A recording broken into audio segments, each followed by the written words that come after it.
Today, we're talking about the Bali lifestyle. Life as a digital nomad. It's a reality or an overrated dream, and all the beautiful things that make this island unique. But first, as you may notice, we have a change of scenery. Today, we're moving out of the studio, which was beautiful, and we're very grateful for Nebula, but we're recording at my villa. So hope you like this, and it feels a little bit more like the actual Bali lifestyle. So, let's get started with what is the Bali lifestyle? Hannity, what do you think? What do you consider the Bali lifestyle? I'd say for me, the Bali lifestyle is freedom and to a certain degree, trust and faith in whatever comes next. Beautiful. Tosif, what does it mean to you? For me, the Bali lifestyle is to let your hair free, get onto a motorbike, drive from the airport. I won't recommend it, but actually without a helmet. Try not to get caught by the police. There's two places where they are actually standing, and make sure you get your helmet onto those places. Other than that, just letting my hair loose, roaming on a motorbike, grabbing a small overnight bag, packing it, and leaving your house with all your suitcases and belongings with an overnight bag and just driving throughout Bali without knowing where you're going to stop, which location it's going to be, where you're going to stay for the overnight. The Bali lifestyle for me means letting your hair loose, feeling a certain sense of freedom, and getting onto that bike and doing it. Nice. For me, what attracted me the most to Canggu was the health and wellness component. At the time I moved to Bali, I was not in a very healthy mindset and way of life. So everyone that I met that lived in Bali had a lot of peace and were very spiritual. I think the spiritual component of the island was something that really attracted me compared to all the other beautiful destinations. And then, I moved here with the intention of being the best version of myself, working out, working on my mental, physical, and spiritual health. So that to me was the Bali magic. I can actually wholeheartedly empathize with that. I've heard so many people talking about a certain unrest that they had.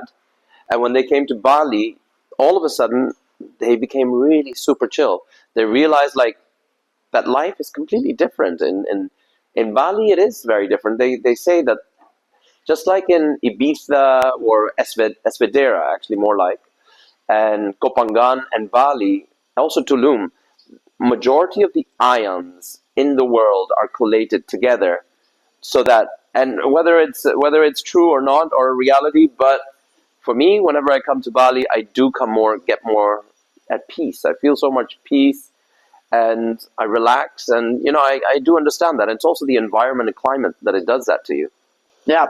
When I was preparing for this question, I did a little Googling, and I found several descriptions and definitions for the Bali lifestyle, and I found that one that I find beautiful, and I wanted to read it to you, although your answer is quite similar to it, so I love your answer. But let me read that to you and see what you think. The Bali lifestyle is the art of slowing down while leveling up. It's sipping coconut water while building an online business, meeting people from all over the world who left the 9 to 5 behind and redefining what success looks like. It's freedom, but not just to chill. Freedom to create, explore, and live with intention. It's spiritual, it's wild, it's luxurious, and simple all at the same time. What do you think? Beautifully said. Yeah, agreed. It's an amalgam of a number of things coming together. Yeah. So, the digital nomad dream. What do you think, Kennedy? Is it a overrated dream or is it real? From living here, what do you think? I mean, realistically, and since COVID, we've all realized that we could work from home. That's just a reality. However, a lot of people do not want to work for others anymore and are willing to take a chance at building their own businesses or whatever they're good at, marketing it into creating enough safety to live. And to a certain degree, it is very encouraged here in Bali, where you see so many people leave their 9 to 5s behind or come with their remote 9 to 5s and just try and create a better work life balance for themselves.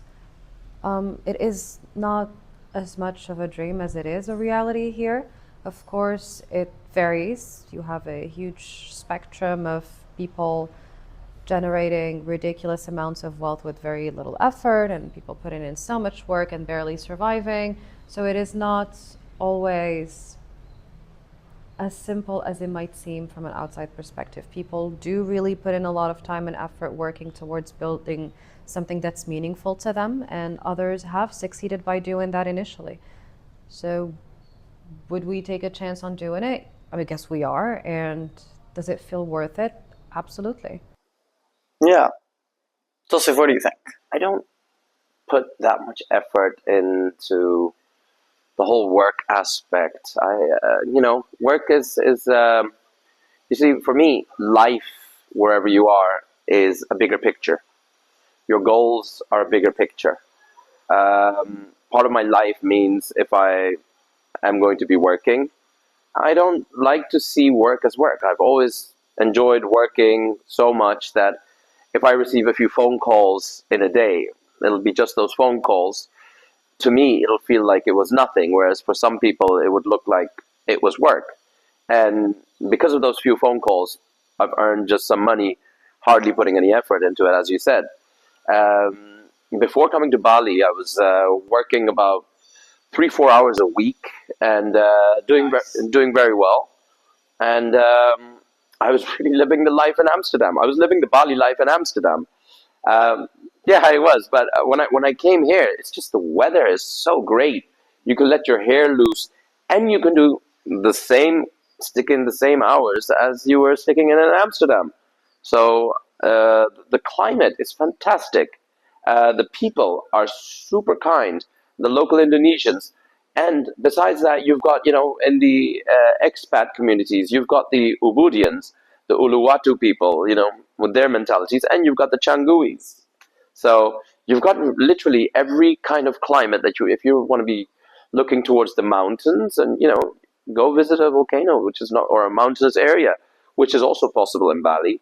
If you want to go towards the sea, you do that. If you want to go towards meditation centers, in Ubud there are plenty of meditation centers also. So it caters to everyone, actually. Really does. Yeah. Yeah, I think it's a wide spectrum, just like Kennedy said. And it's a very interesting because you have all kinds of people, but they're all entrepreneurs, all trying to start their own thing. You have people that are just getting started, people that are accomplished, and you have people. I have many friends that they cannot find their groove in Bali because, especially Canggu, it's so busy, and there's always stuff to do, and it's so fun, and they just sort of, you know, get lost in the awesomeness. So after 4 months of, give or take, 4 or 5 months of just living here, they're like, I don't get anything done, which is the Bali magic. And then they have to go back to wherever country they're from, log in for 4 or 6 months, and then come back to Bali.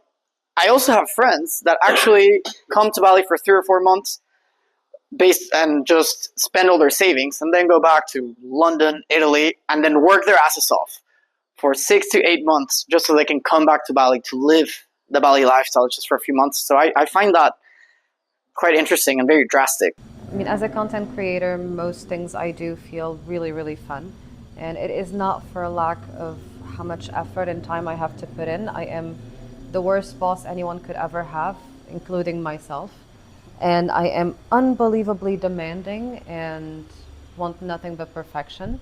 So although it is play, it is with a goal in mind, with a purpose in mind. And once you enjoy the process, every success feels like, but what about next? And it's always this continuity of more things you want to be creative. And the more creative you are, the more wealth you generate effortlessly. If you haven't seen Hennedy's content, it is absolutely brilliant. Every video is better than the last, so I highly recommend you check it out because you're very hard on yourself. I didn't know that. But the content is beautiful, so you are doing an excellent job. Thank you. Yeah. You're welcome. Well done. Question. I have this conversation with a lot of people that move to Bali or are considering the move to Bali, and it's a question regarding making money versus the quality of life.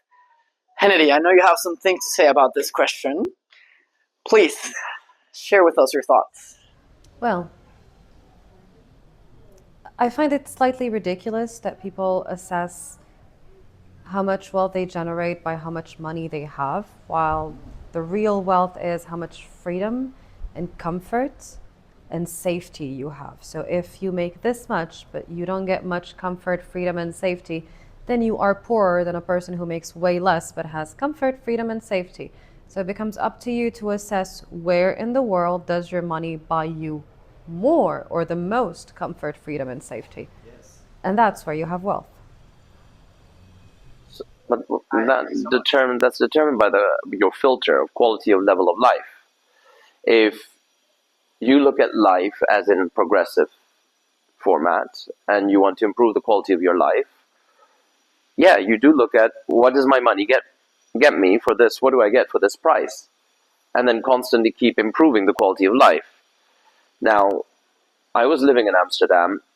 I was paying for, let's say, I had a few rentals, but one of my rentals where I moved into on a regular basis, one of my favorite ones, was a tiny little place, 1,500 euros for a small flat in the heart of the center of Amsterdam. 1,400 euros. Now, what does that get you in Bali? It gets you a beautiful luxury villa that you have, and big swimming pool, couple of bedrooms on 200-300 square meters per month. That's what it gets you. So the quality of life that Bali has to offer is definitely much better than the one, at least than Western Europe or Northern Europe has to offer. Yeah. For me, I used to live in Austin, Texas, and I was very fortunate where I lived a very privileged life. And the sacrifice of luxury, which some people call quality of life, or just money versus quality of life, it shifted a great amount. So in Austin, I drove a very nice car. I lived in a skyrise. I, had surrounded by parks, lakes, beautiful luxury life. But my quality of life was not nearly as high as it is in Bali. I would say I had a good quality of life, but I sacrificed all of the luxury, and now, I do live in a nice villa, but I don't have a nice car. I don't wear nice clothes every day. I don't go to nice clubs. I don't buy bottle service every weekend. Like, I sacrifice on many, things that you associate with making money and spending money. And now, like, I don't have the fancy dinners anymore or all the fancy things. And my quality of life is 10x. I personally think you wear beautiful clothes. So, and the restaurants we go to, I've been with you to a number of times. They've been very good restaurants. So I'm not so sure whether you gave in much of that life. No, whether you compensated much. My quality of life in Bali has tremendously improved. Yeah. No, I get it. The luxury materials have significantly dropped, but the time for yourself. Where, I don't need it. Nice fancy cars don't make me happy. Expensive clothes don't make me happy. And the connection, the freedom, all the beautiful things you encounter in Bali, for me, that was like a very drastic change and something I had to work on. Yeah. I'd say I like a healthy in between. Yeah. I don't need those things, however, I do enjoy them. Hence, I'd rather get driven around. I don't want a bike or a car. I'd rather get driven around here and wake up whenever I feel like it and go out whenever I feel like it and eat at rest. I haven't cooked in years. My nails are too pretty for this shit. But yes, and I was doing that in Europe as well, fair. In Morocco as well, fair. It's just the quality of life here has nothing to do with expensive restaurants or how you dress or where you live. It has to do with the fact that you can wake up whenever you feel like it, that you get to exercise a lot more, that you eat much healthier food, that you get to spend time with like-minded people that are also working constantly towards their growth and improvement. And that's the aspect that matters most to me right now, I guess. Yeah, exactly. I agree. While still wearing corsets on a random Thursdays, because why not? With sneakers. Well, you look beautiful, Thank you. as always. What were the biggest culture shocks that you weren't ready for when you moved to Bali? The first time I got here, I was just so unbelievably shocked at how kind people were, the locals. As you said, they are so unbelievably kind and thoughtful. It's just such a pleasure to have interactions with them on a daily basis. Amen. I agree. Joseph, what was your biggest culture shock? It was a shock and a pleasure at the same time, if you understand what I mean. Um, Driving big bikes without a helmet and getting away with it, that was a shock and a pleasure. Other than that, oh yeah, yeah. There's like I hadn't experienced. I mean, I've experienced Russians, but there's so many Russians in Bali, which is great. A bit shocking sometimes in some places, but besides that, I think I mean, let's see. You've also got a bunch of other expats. You've got the Frenchies and you've got the Dutch. Yeah, So many Dutch. yes, plenty of Dutch. They're everywhere. But yeah, no, the shock itself was that I really liked it. It was, I've been to so many different places, but there's not a single place that felt that much like home as Bali did. You just landed, got onto the bike, and everything seemed to fall in sync. Yeah. Everything just seems to fall in sync here. Anything that was on my mind that I couldn't work out or that I couldn't figure out, any blockages that I had and that I didn't know, how to move further, everything just falls in sync, and you're able to, even though you do it slowly, it feels like you're progressing so much further emotionally and personally. The personal growth and development you make here, huge. But you have to either find yourself in a comfort zone where you can do that in, are comfortable to do that in, or find yourself in an uncomfortable zone where you find this personal growth. Personally, I like to see both sides. I like to do both sides. I like to sometimes make wrong decisions, which challenge me to grow even bigger and further. And that's But then again, whenever I'm in a very comfortable zone, I trust my environment more. That from there I can grow personally much larger as well, and it's exactly that. So that's it. Let me ask you about a few culture shocks that are very interesting. How about everyone here is so beautiful? What do you think about that? Did that shock you when you're like, everyone is hot, everyone's attractive? Pass. Next Pass. question. Yeah, I am a very very very strong, powerful, sex driven man, and I was literally like, Holland has beautiful women. Holland seriously has beautiful women. Now, Bali is definitely the next level. And also, what are all these buff guys doing walking around topless? I mean, what's that all about? Not that I'm jealous or a hater or anything, but why would they just walk around topless? It's like makes it so much harder for us men with slight bellies. So yeah, but yeah, I do agree that they are much more good looking here than in majority 90% of the places in the world. If you weren't buff and big like them, would you be wearing a shirt? I would not be wearing a shirt. I'd be one of those guys. I would be the buffest and most ripped guy there would be, and I would definitely not wear a shirt. I would prove that. I would have to go to a laser clinic though to get some of my hair taken off from some places. But other than that, I would definitely not wear a shirt. I would join them. Yeah. Yeah. Yeah, this is a conversation I have with many friends at the gym. They're like, we are so spoiled in Bali because everyone is so good looking. They're like, anytime I travel most places or they go back home, they're like, I don't find anyone attractive anymore. Go to Amsterdam, you'll find beautiful women. Yeah. Well, this is both girls and guys that say this, and I'm sure it's just funny topic. Yeah. Maybe just making a comment. There is attractive people everywhere, No, but Bali is like a high concentration of beautiful people. Yeah, that's true. You disagree?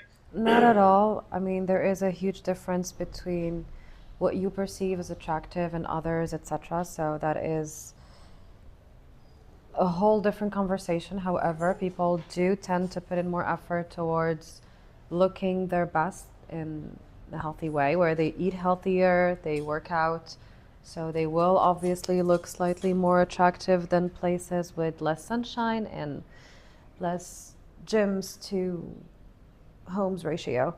But I mean, yes, people do look a little bit more attractive because they're putting in a lot more time and effort towards their health and well-being. However, as we have discussed in a previous episode, it does not make everyone attractive in the long term. You can be attractive at a first glance, but then absolutely repulsive as a human being, or slightly less attractive at a first glance and then an absolute gem. What about people not wearing shoes? That's just you, Kike. No. There are a lot of hippie people.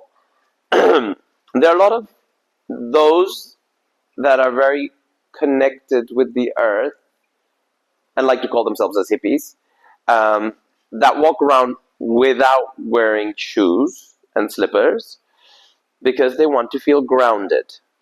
And it's a good thing that they are being grounded because conversation with those people usually actually just floats like me today, just floating. Well, I am offended because I'm one of those people. No, I'm just kidding. I do wear shoes, but the longer I stay in Bali, the more friends I meet without shoes, and the less I wear shoes. So I do still wear shoes, but less and less, and I do tend to take my shoes at a bunch of places, and I go to the gym without shoes, and I work out without shoes. So yeah, I'm very Bali now. It's funny that you should mention that. I used to be absolutely disgusted with the idea of being barefoot, and then I broke both my toes and had to stay and couldn't like walk on my feet for 3 months and had to learn how to walk again. So you bet I learned the value of having healthy feet. And after that, I started hiking barefoot, walking barefoot very often, and not wearing shoes because they usually are too tight and restrict your toes, so you don't have healthy foot position anymore. So when I first moved here, I was living on one of the Gili Islands where I wore no shoes at all. There was no need for shoes.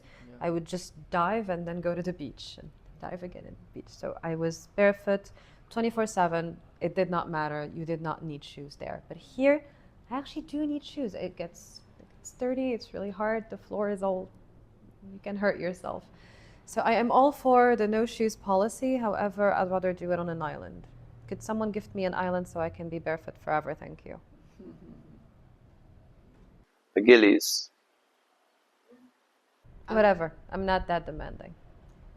And there's a lot of benefits to not wearing shoes. And like you said, shoes restrict you, and there can be complications if you are constantly restricted. Yes. So You start getting back pain because your toe alignment starts to be messed up. Do you have broad feet? Pardon? Do you have broad feet? No. Because I recognize this, and I've got quite broad feet. My hands are quite broad. My palms, my feet are broad. So I understand this because I used to have the same problems whenever wearing shoes that my toes used to get crunched up. But that's because my feet are broad. Your feet are not broad. The shoes are too tight. Your feet are not broad. The shoes are too tight. And I'm sorry, my feet are broad. no, they are normal. That's a normal foot. This is a broad foot. That is not a broad foot. My hand is broad. My foot is broad. You've got broad hands too. They're not broad. I've just trained them to be able to open them wider, which you should be able to do with your hand and feet, just like monkeys. Right, like that. I can climb back. No, but look how broad my hand is. Stretch them further. There should be flat at the bottom. You cannot. See? I Look can't at read it. Hannity. Okay. Look, you're supposed to almost do this like a straight line. Wait, is this not a broad hand? You should be able to do a straight line. I've trained them after the accident, both my feet and hands. Is this a straight line? No, it is not. It should be further down. That's as straight as you. See, look at this. That's true. I know. But you should be able to do that with both your hand and feet if you... I'm not the yoga type person. I'm more of a Buddha belly. I'm more not so yoga. Not so yoga here. I find my crowd in crowds. Your feet are not too wide. The shoes that they make... My feet are really broad. And women suffer from this a lot because of the high heels. No, too tight shoes. High heels and the culture of tiny feet are better. But that's because weak women with weak feet are easily controllable. So you don't have tiny feet? That is not true. I have normal feet. They're proportionate to my body. Very well. Stop trying to make it sound weird. You already are creepy as is. Oh, I'm sorry. Did you want to go back to the knife conversation or topic? Wait a second. No, not the guy. Shall we move on to the next question? No. All right. We had to get Hannity a gun too. No, Hannity carries a gun all the time. This is my gun. It's always in my bag. If you know me, you know that's true. That's funny. And she gets free manicures and pedicures. Because I have a gun. That's funny. Okay. So, what do you think of dating and more than just dating, friendships, having relationships with friends in such a transient place like Bali? That is personally one of my biggest challenges. How do you feel, Hannity? Shout out to my bestie.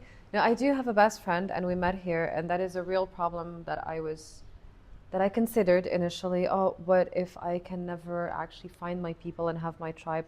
But that is such a silly limiting belief. Because it does not matter. People, all places are transient. People come and go. That's just part of life.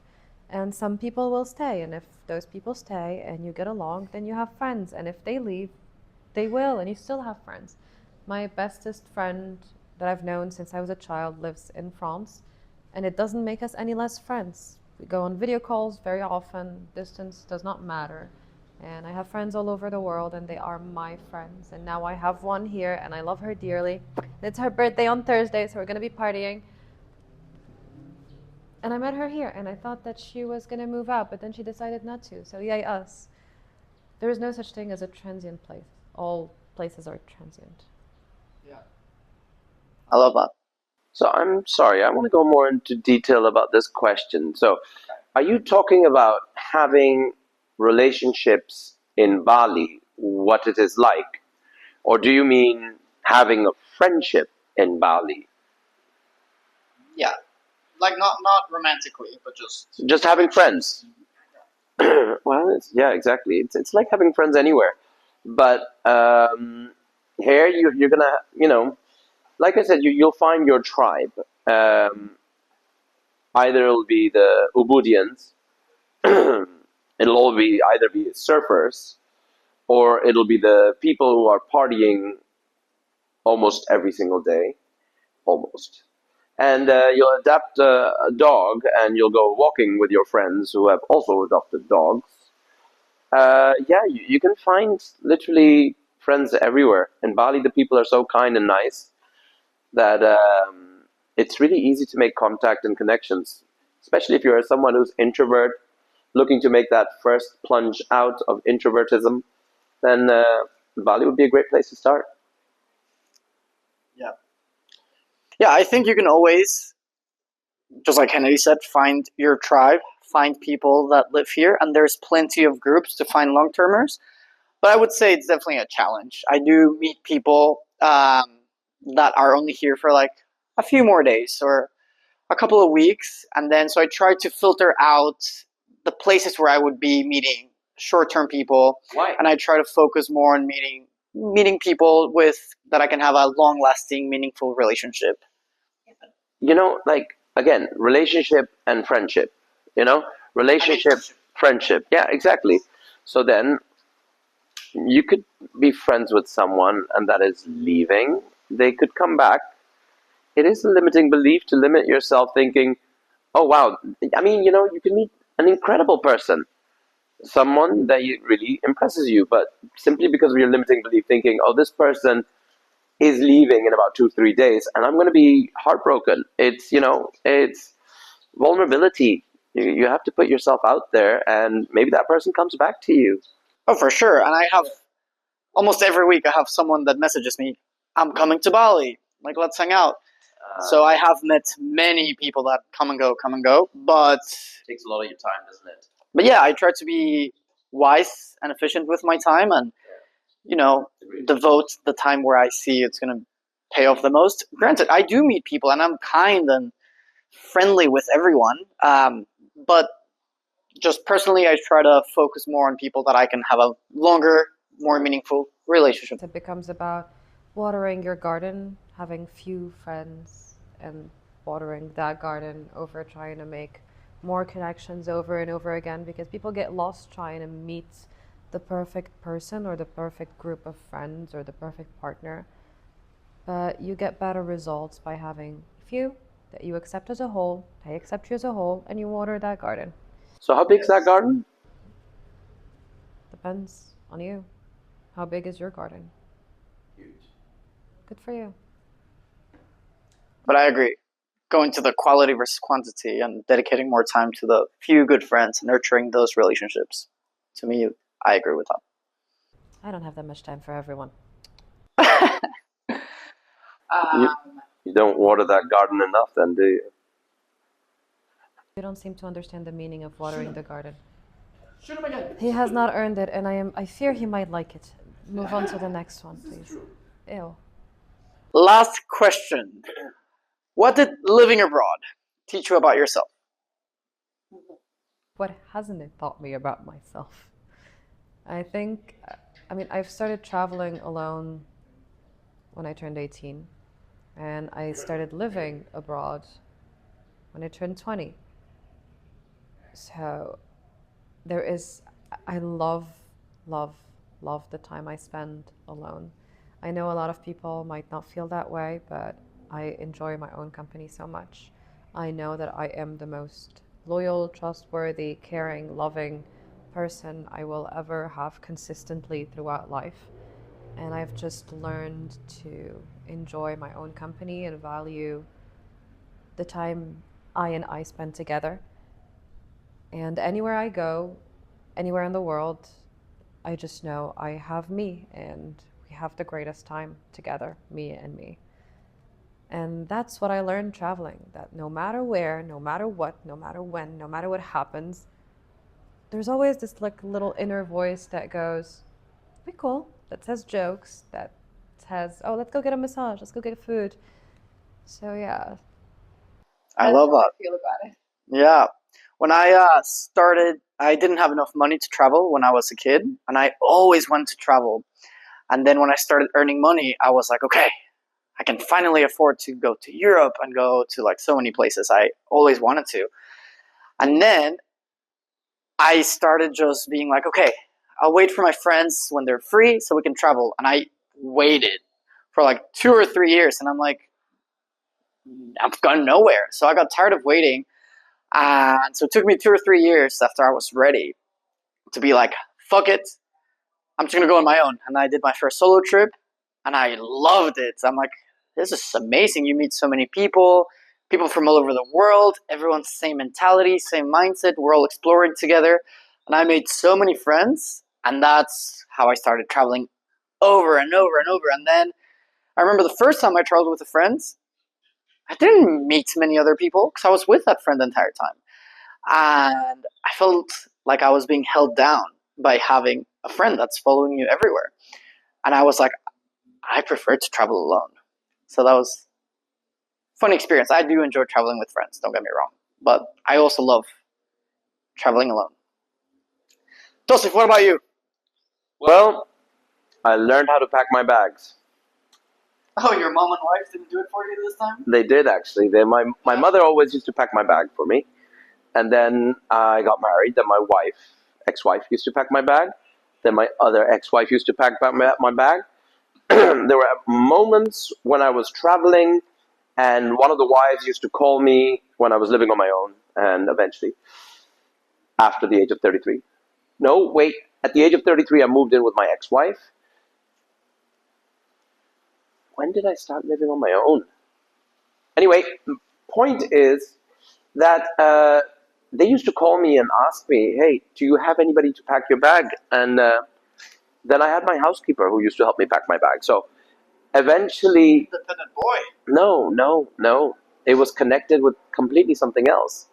It was connected with emotions, with leaving the people behind and moving on to the next phase, whatever the next phase was. Because whenever I was leaving, I wanted to leave like I would never come back, because I wanted to just start a new life. And my life was great, but every time I was leaving, it was for me like, I am going to go now somewhere. It's going to be brave new world. I'm going to do this and that, and I'm going to live there, and I want to be, ingrained with the locals and learn their language and, learn how to cook and, their food, let alone my own food. I mean, God, for a very long time, I didn't even learn how to cook. So what I learned from constantly traveling was to be more independent, pack my emotional as well as my actual physical bag in a way that I took with me the things that I would require and took them in proportions. And I think that that's the best thing that I learned. Whatever you do, wherever you go, make sure you do it in proportions whenever you're traveling, because if you go on excess on something, it's going to come and bite you back. Very nice. Cool. Well, that's all we have for you today. Thank you for watching. Hope you enjoy it. And we'll see you next week. Say nice things in the comments. Try to take two. Take two. Let me shoot the lens. Wait, let me shoot the lens.